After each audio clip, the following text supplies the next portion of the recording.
بسم الله الرحمن الرحيم الحمد لله رب العالمين اللهم صل وسلم وبارك على المبعوث رحمة للعالمين سيدنا محمد بن عبد الله النبي الأمي وعلى آله وصحبه أجمعين وبعد. So, alhamdulillah, we're back by Allah's blessing and His grace. All gratitude and thanks is surely and solely due to Him, Azza wa Jal. So we have reached the 22nd discourse, and we are reading from the work of Sayyidi Muhyiddin Abd al-Qadir al-Jilani, al-Fath al-Rabbani wal-Faydu al-Rahmani, the sublime revelation and the divine or the merciful outpourings. And as we have witnessed throughout our sessions, the Shaykh, he intends to instill in his students this sense of, I think, urgency and having a more profound look at their relationship with Allah subhanahu wa ta'ala vis-a-vis their intention and their motivations into why they do their ibadah, why they say the shahada. When they say the shahada, what do they mean by it? When they read the Quran, when they pray the ritual prayer, the 5 prayers, and so forth. And so this maslak, if you will, or this way, is indeed the way of, as described in other works and by the Shaykh himself, as the way of Ahlillah, the way of the people of Allah subhanahu wa ta'ala, the way of the Muqarrabeen, the way of those who seek the closest proximity, not of physical distance, but of traversing their own egos and their appetites to arrive at a more intimate and profound relationship with reality, namely al-Haqq, Azza wa Jal, namely Allah subhanahu wa ta'ala. So the theme that we see in the 22nd discourse that the Shaykh brings up right at the very beginning is looking at one of the major obstacles to that sort of more profound and deep and sustainable, I would say ultimately, relationship with Allah subhanahu wa ta'ala. What is that obstacle? Hubb al-dunya, which is the love of dunya. And we've seen this a lot mentioned in works like this, and works of Muhammad al-Ghazali radiallahu anhu, in the works of Abu Talib Makki and Qut al-Qulub, in other works of, we say, of this genre of tasawwuf or of suluk, or sayr or suluk, wayfaring towards Allah subhanahu wa ta'ala, because they're all looking at the same issue, which is the issues of the heart. Books of fiqh that talk about the outward aspects of the deen, namely how to pray and what are the integrals of prayer, and what are the fara'id al-wudu, and what are the essentials or the obligatory aspects of wudu, and so forth. Those things have their place in the books of fiqh. And so here you won't see him talk too much about that, but he will talk more about how can one remove the obstacles that will then give them a more of a sense of munajah, right, of having an intimate conversation with Allah subhanahu wa ta'ala while they are praying. So one of those obstacles is this hubb al-dunya, is the love of dunya. And what do they mean by dunya? They mean munafasat al-dunya, the vying and the competition and the as the Quran described it, the hayat al-dunya la'ibun wa lahu wa tafakhun fil amwali wal awlad.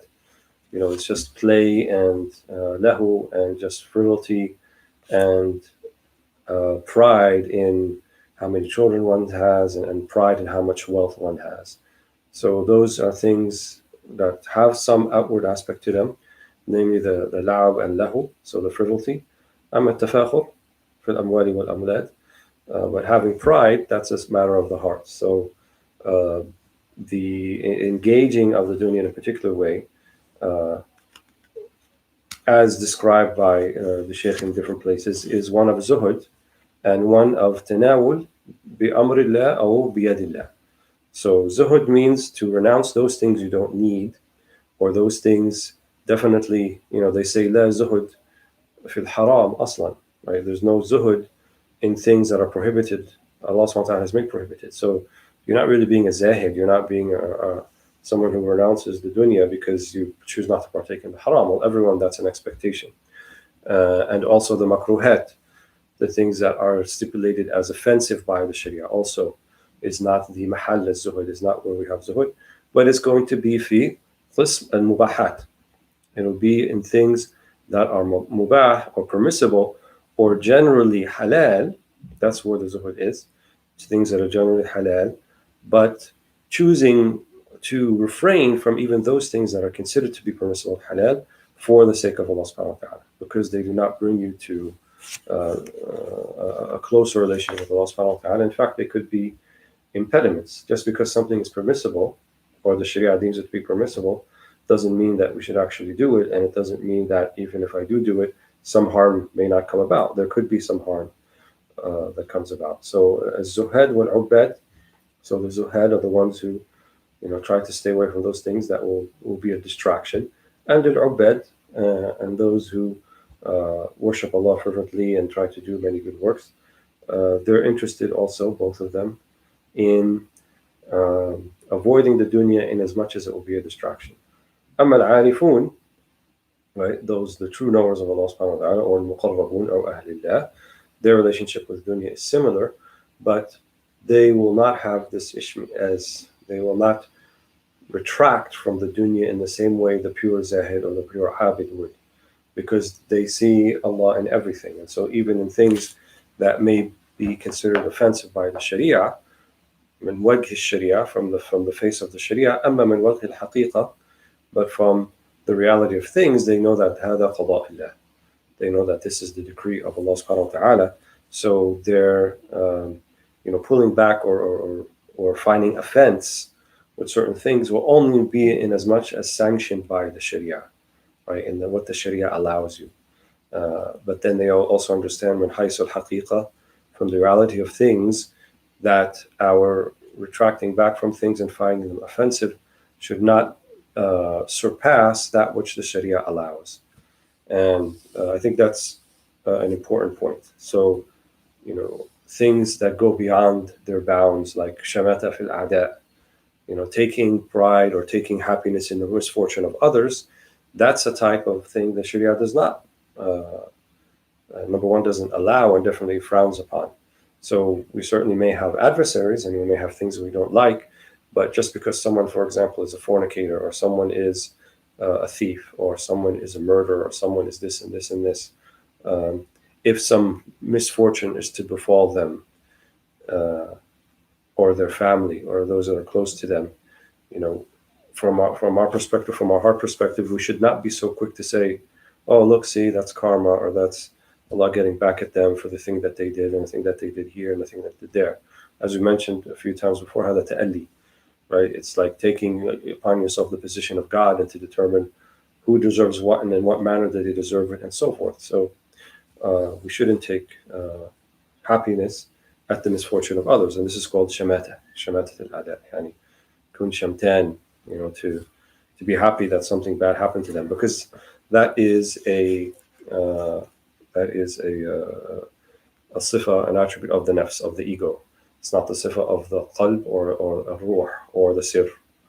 Qalb and ruh and the sir are more elevated than this, and they would not find happiness or pride in such things. So Shaykh, he begins where he says, رضي الله عنه, سأل سائل كيف أخرج حب الدنيا من قلبي؟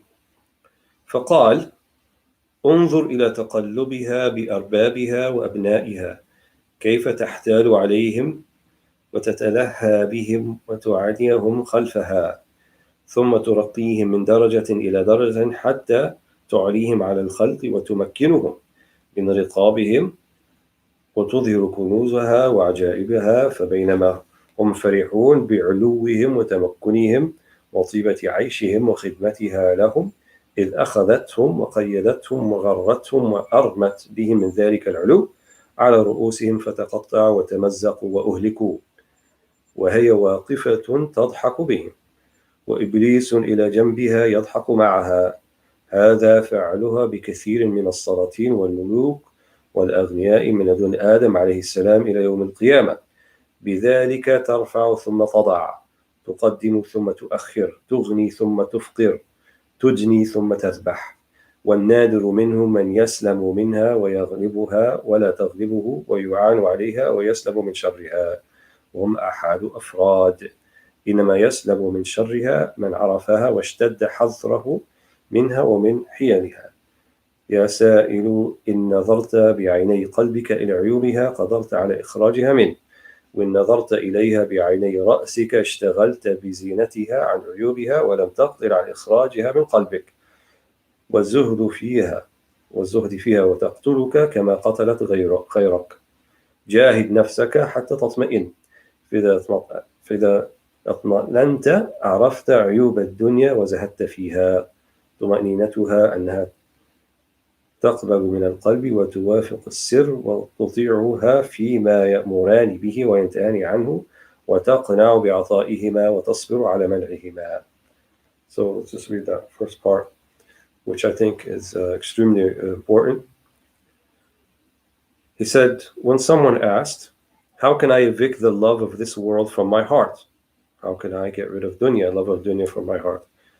He said, notice the world's fickle treatment of its lords, or its arbab, of the dunya that is, and its sons, how it tricks them, plays games with them, and pushes them behind it, then promotes them step by step in order to raise them above the people and put them in control of them, and in order to display its treasures and its wonders.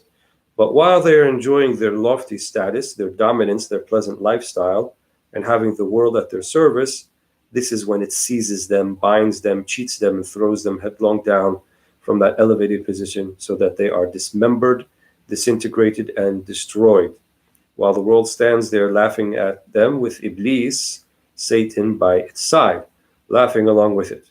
This is what it has done and will do with many of the emperors, kings, and rich men from the time of Adam alayhi salam till the day of resurrection. It exalts, then abases, promotes, then sets back, enriches, then impoverishes, nurtures, then sacrifices. Where indeed are the few individuals who remain unharmed by it, who mastered instead of being dominated by it? There is no escape from its greedy clutches unless one knows it really well and is intensely wary of it and of its cunning tricks. O questioner, if you observe its faults with the eye of your heart, you will be able to evict it from your heart. But if you look at it with the eyes in your head, you will be distracted by its charm instead of noticing its faults. You will be unable to evict it from your heart and to abstain from it, and it will kill you as it has killed others. Struggle with your own self, nafs, until it becomes tame. Once it has become tame, it will recognize the faults of this world and abstain from it. Its tameness, or what he translates from tuma'nina, consists in its taking instruction from the heart, complying with the wishes of the innermost being, as sir, as we mentioned before, obeying both of these in all they may command or forbid, and being satisfied when they give and patient when they withhold. Once it has become tame, it will become attached to the heart and rely upon it. In other words, instead of the other way around. So dunya, it becomes tamed by your heart, not your heart becomes tamed by dunya. You will see the crown of pious devotion, taqwa, on its head, and the robes of nearness clothing it. So it's not about condemning dunya completely and lambasting it and saying, let's all have this, atizal or uzla or collective isolation and leave every single thing about it and let whoever wants to vie for it and compete for it and take over its resources and misuse it and then abuse it and sow corruption and sow carry on with heedlessness in this life. No, that's actually kind of a very selfish sentiment. The hadith in Sahih Muslim about the parable of the boat, where there are two levels to the boat, and then there's the top layer, and there's people who are like sunning themselves. Of course, I'm kind of embellishing a little bit, but people on top of the top layer, and they're oblivious to what the people on the bottom are doing, and the people on the bottom are beginning to bore a hole in the hull of the ship. And then the people on top will say, well, we're up here, we're not going to be affected by that. They're doing what they're doing for their own purposes down there. But in reality, we're all on the same ship. And so if a hole is bored in the hull of the ship, the whole thing will sink. So not just the people at the bottom, but also the people at the top. And so our idea of dunya then is not just leave it to whoever wants it, but let us be in a position, let us train ourselves. In other words, let's have the spiritual discipline so that we're in a position where we can tame it. Think of the dunya as kind of like, a wild animal, like a snake. And, if you approach it without being properly trained, it'll bite you and it'll sink its fangs into you and it might poison you and cause you to become very ill. And then, like he said here, then it can eventually kill you because you can be sort of completely poisoned by it. And someone who's completely immersed in the dunya, and sometimes this even happens to people who think that they're doing it for purposes of deen, so-called quote unquote Islamic workers or people who think they are working for the benefit of the deen. And they see Islam as kind of this a project that needs to be advanced. And, there's imaging and there's branding and they have to, in a sense, protect the image of Islam, or what I would call the brand of Islam. And I remember a few years back we said that, be Muslim, don't be a brand manager of Islam. We don't need any brand managers. We're not protecting a particular brand, and in order to promote it to the people who would be interested in it. The best thing that you can do is imbibe and live Islam and live it to the fullest.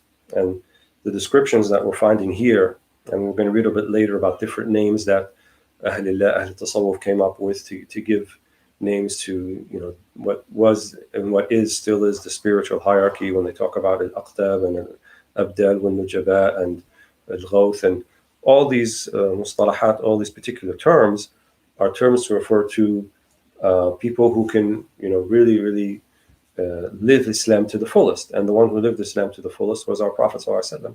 And then the ones closest to him were the ones who lived it the fullest after that. Many of the Sahaba, including Kibar al-Sahaba like Abu Bakr as-Siddiq and Sayyidina Umar wa Uthman wa Ali and al-Ashar al-Bashirin bil-Jannah wa Ahl Badr and the Tabi'een. So these were people who embodied Islam, who lived it. So they were ulama, amilun. They were people who knew Islam and who lived Islam and practiced Islam to the fullest. And there's a certain type of honor in that. And so throughout history, Muslims in general have come up with terms to describe certain phenomena or certain aspects of the deen that maybe were referred to by a particular term during the time of the Prophet ﷺ, but that does not delegitimize the use of such a term, because we're referring to the musamma, right, which is the reality of it, and the name that we use by it is kind of just circumstantial and is not essential to the reality of that particular thing. So when we talk about usul al-fiqh, for example, the discipline of juristic reasoning, and we talk about al-zahir wal-mu'awwal wal-mujmal wal-mubayyin, different terms that we use to describe actually linguistic aspects of the language, and even the very, very linguistic aspect of the language that's found in ilm al-nahu. And we talk about al-mubtada wal-khabar wal-fa'il wal-fa'il wal-jumla al-ismiyya wal-jumla al-khabariyya wal-hal wal-tamyiz wal-munada wal-ta'ajjub. All of these things are terms, right, that were used to document that reality of the time of the Prophet ﷺ, but words were needed and sciences and disciplines were developed in order so that we may document it, not just document it, but to preserve it and ultimately pass it and transmit it from one generation to the next. So I'm sorry about that slight digression from the main topic of removing the love of dunya from the heart. So Shaykh is telling us, look at the reality of it. You might have some of it, and he's kind of personifying the dunya a little bit to give you the example of how deceptive it can be. Because once you capture some of it, and it raises you, and then you put it in a position of power and influence over others, and you see how how intoxicating in a sense that could be. And I'm just thinking about the situation we're now with the pandemic, and we very much have a worldwide culture um, that glorifies and what we call celebrities. So people who are kind of famous, not because of any sort of great big accomplishment they've made, but the presence and seeing them in certain um, modes, such as in cinema or as in athletics, as in sports and things like this. So things that don't add an intrinsic value to society, but more or less are an entertainment value, if we're going to use that term. And now, just per use, MSN.com or whatever you look at, or MSNBC, and you see that these so-called celebrities are struggling to remain relevant, and they make home videos and Instagram about doing handstands and what color pajamas that they're wearing and how they're quarantining, all in effort because it's like everything that made them important, in a sense, people going to their movies and they're going out and do press conferences and walking the red carpet, and all that is associated with celebrity stardom and movie making and so forth. None of that's going on right now. And now they're kind of just like everybody else, albeit, yeah, they're maybe staying in a multi-million-dollar kind of palatial home somewhere in Beverly Hills or in Monaco or wherever it might be. But they're just in front of their camera and trying to gain attention and make themselves relevant in a sense, because we're kind of beginning to see in the grand scheme of things that they're largely irrelevant. And, all of the importance, or the self-attached importance that they have, is kind of dissipating before their very eyes. And that's just a small example of the nature of the dunya. And even when these people no longer working and no longer acting, or they reach a certain age, or their parts dry up, no one really talks about them anymore. And they become kind of just like a meme or a punchline in a joke. So that's what dunya does to people. It's just so fleeting. It's so temporary. And to spend the better part of your life chasing after something that may not be guaranteed to you, and that Allah subhanahu wa ta'ala is going to determine under what circumstances you will have it or not have it, is folly. So that's what Sayyid Abd al-Qadir is trying to tell us here, I think, that don't make it lead you around, but you lead it around, right? You have the self-discipline and the spiritual discipline, so that you're not attached to it by your heart, and that every time it approaches to you, that you turn the other way, then it will run after you and not you run after that, right? And then you'll have more or less the choice of how you want to deal with it and what manner you want to deal with it, and so forth. So this tuma'nina that he's talking about is taking instruction from the heart, as he said, complying with the wishes of the sir, obeying both of these in all they may command and forbid, and being satisfied when they give and patient when they withhold. So patient also when things are withheld from us, and gratified and feeling a sense of gratitude to Allah subhanahu wa ta'ala when things are delivered to us. And that's the whole thing. So to have the proper etiquette or the proper adab in whichever circumstances are thrown your way. So I want to move on to also in this course, which actually a very important thing that comes a little bit right after it, where he says,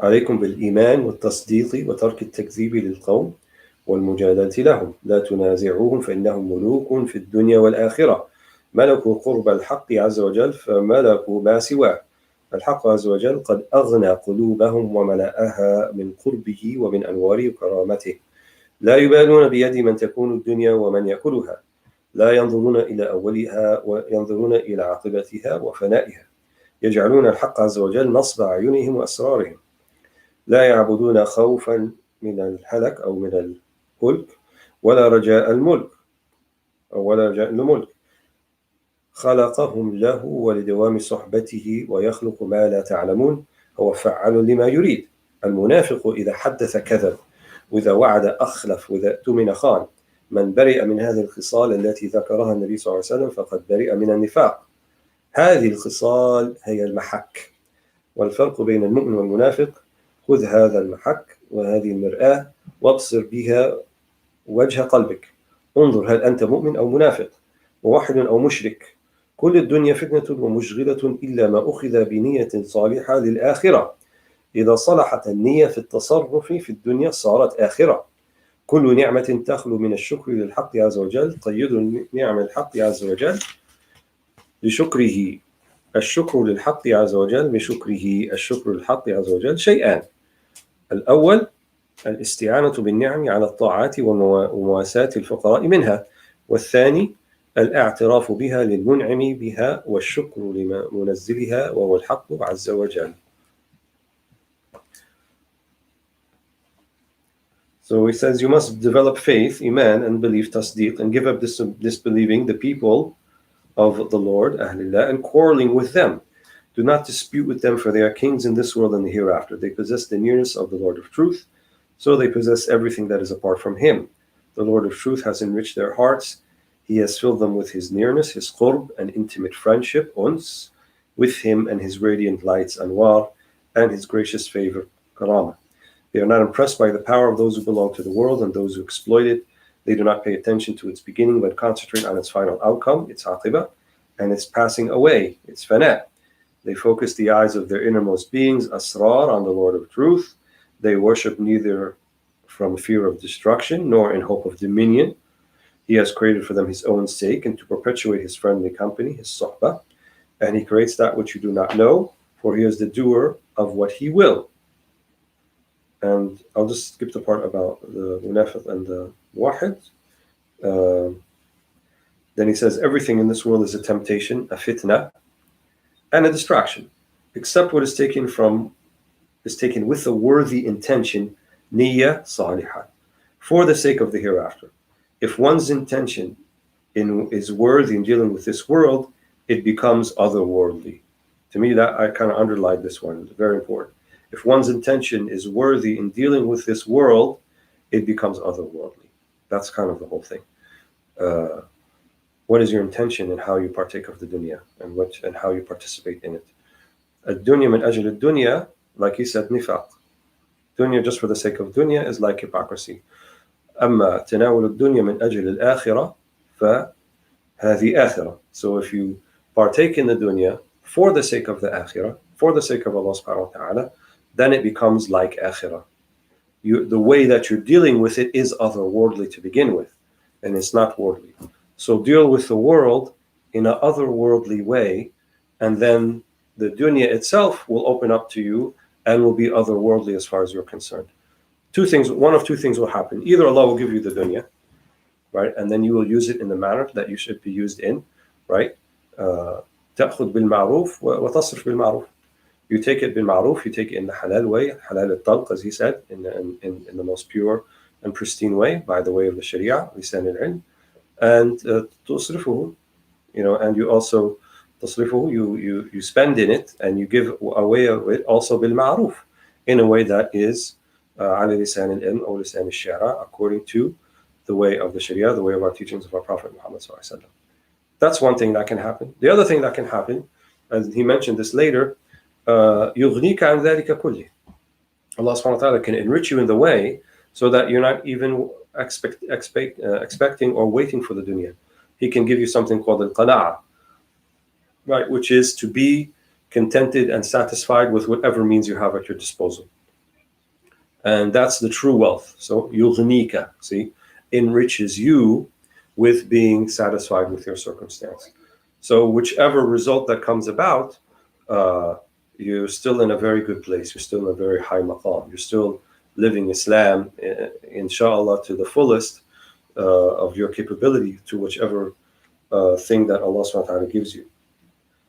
So then he says, any blessing, ni'mah, that is received without gratitude to al-Haq, the Lord of Truth, Allah subhanahu wa ta'ala, is a curse, is a niqmah. So everything you receive is a ni'mah. The only thing that can make it niqmah, right, which is a curse, how do you receive it? What do you do with it?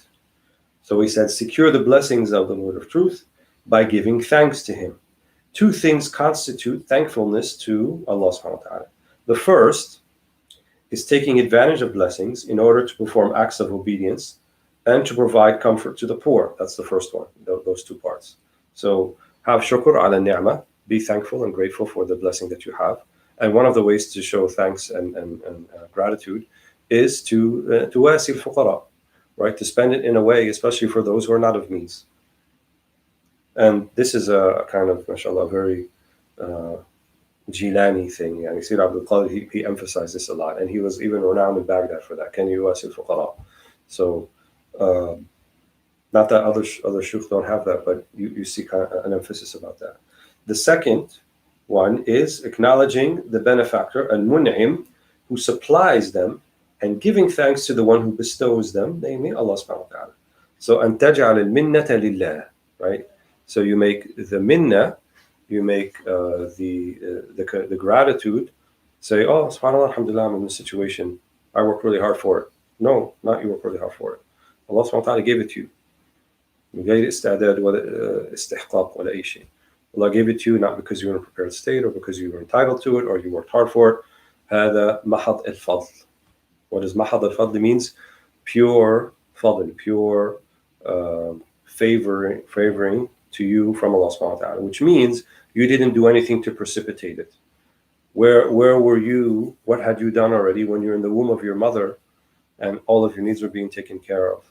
How much Quran had you already read, and what did you know of the Sunnah? And nothing. You know, we came out of our mother's wombs, لَا تَعْلَمُونَ شَيْئًا. We don't know anything. So we didn't have any a'mal, but yet Allah subhanahu wa ta'ala was nurturing us. And even before we were in our mother's wombs, what did you do to deserve existence? What was the sabiqah? What was precipitated by? What was preceded? Before we even, Allah subhanahu wa ta'ala decided out of the infinite number of possibilities, you're one from infinity. That the fact that Allah subhanahu wa ta'ala chose you, so that's even one from infinity is unfathomable. You can't even conceptualize what's one from infinity, but that's the choice that Allah subhanahu wa ta'ala made. So not a random event, so we don't say the odds were against you, but it was fa'al al-mukhtar, the choice of the one who chooses, Allah subhanahu wa ta'ala. So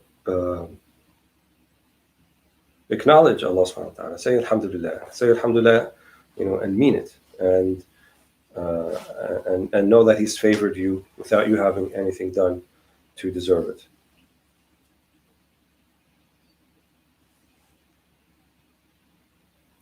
So I think I'll just read one more brief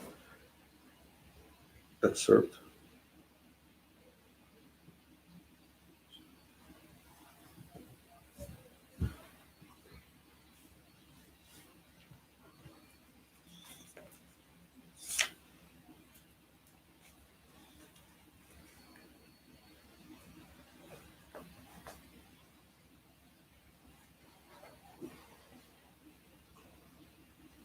So he mentions the hadith.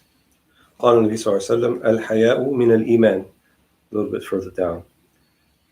Modesty or humility is from Iman. لا إيمان لك ولا إيقان لك ولا أمانة. خنت العلم فذهبت أمانتك وكتبت عند الله عز وجل خوانا. لا أعرف لك دواء إلا التوبة والثبات عليها. من صح إيمانه بالله عز وجل وبقدره سلم كل أموره إليه ولم يجعل له شريكا فيها. لا تشرك بالخلق والأسباب وتتقيد به عنه. فإذا تحقق في هذا سلمه من الآفات في جميع أحواله. ثم ينتقل من الإيمان إلى الإيقان.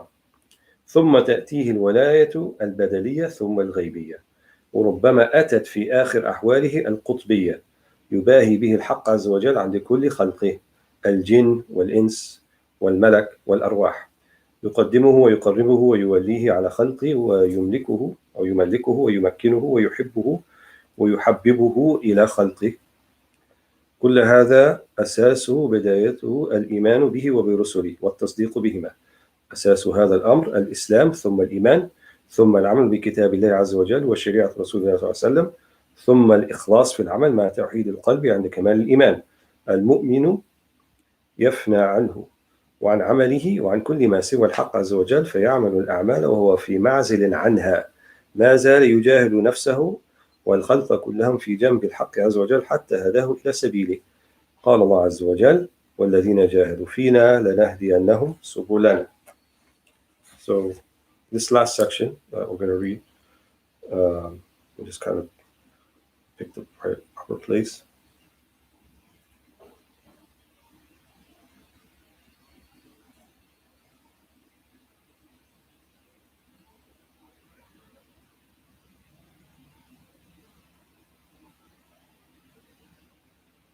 The basis and starting point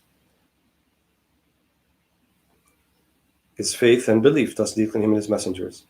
The foundation of this business is Islam, then faith, then putting into practice the book of Allah and the laws of the Sharia of his messenger, then sincerity, ikhlas, in action together with the heart's affirmation of unity, tawheed. With the perfection of faith, the believer becomes extinct or yafna to himself, to his work, and to everything apart from the Lord of truth. So what you hear sometimes is state of fana, يعني تفنى عن نفسك وعن عملك. So that you see you and even yourself and you're detached from your own works and from your own self, because you are completely immersed in the remembrance of Allah subhanahu wa ta'ala. So that's why he said كَنَوْ فِي مَعْزِلٍ, so that he performs his deeds while he's in a state of detachment, ma'zil, from them. He continues to struggle with his own self and the nafs and all creatures on the side of al-haq until he guides him to his path. As Allah subhanahu wa ta'ala said, as for those who strive in our cause, we surely guide them in our ways. So there was a section actually that came right before that. Let me just read that. When a person has genuine faith in Allah and His decree, he surrenders all his affairs to Him and makes no one a partner, sharik, to Him when they are concerned. Where they are concerned, do not associate creatures or material means, asbab, to Him. Do not be obliged to them instead of to Him. Once the person has really achieved this, he delivers him from misfortune in all his spiritual states, ahwal, and he now progresses from faith to conviction, from iman to iqan. So iqan is certainty, right? Certainty, laysa al-qabr kal-mu'ayyana, as they say. It's not enough just to hear about something, but to actually see it. So if you see it with the eyes of your heart, then that type of certainty. What's described in the Quran sometimes as ayn al-yaqeen wa haqq al-yaqeen. Right, ayn al-yaqeen, so the eye of certainty, like you're seeing it. And haqq al-yaqeen, you are completely subsumed in this certainty.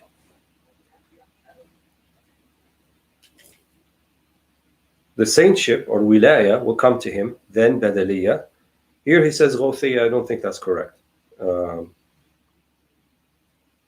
I think that's not what I found in English. He says al-badaliyya al-ghaybiyya, which is a type of wilaya, but not ghawthiyya. Perhaps qutbiyya will come in the last of his spiritual states. So like I said in the beginning, these are alfaz, these are terms that are used to describe certain states and certain achievements that Allah subhanahu wa ta'ala can give to any of his servants. يَخْتَصُ بِرَحْمَتِهِ مَنْ يَشَاءُ. And there's some ahadith, there's a particular book by Imam al-Suyuti called al-Khabar al-Dal ala wujud al-Aqtab wal-Nujaba wal-Abdal, or something like that. So, you know, there's some hadith that describe the idea of Abdal, and Badal means substitute. And some of these hadith indicate, some of them are mawquf on the Sayyidina Ali, some of them are attributed only to Sayyidina Ali, and some of them go back to the Prophet ﷺ. When someone started to curse the people of Sham, the people of Greater Syria, and they were rebuked by the Prophet ﷺ, he said, don't do that, because amongst them are the Abdal. And there's 40 of them, and each time one of them goes, then another one takes his place. And in another version or narration, they did not necessarily fast anymore or pray any more than other people, but they came to Allah subhanahu wa ta'ala with salamat al-sadr wal khushu'. They came to God with a pure, pristine heart and a reverence of Allah subhanahu wa ta'ala. So some of the Tabaqat al-Sufiyya and these books, the hagiographies, they talk about these particular mustalahat. My advice is we don't become too concerned with that and thinking about who's a Badal and who's a Qutub and who's this and who's that. Well, we believe that there's enough hadith evidence and otherwise, and also from what we learn from our teachers, that they exist. But I have never kind of taken from my teachers the idea of it's something we should be overly concerned with.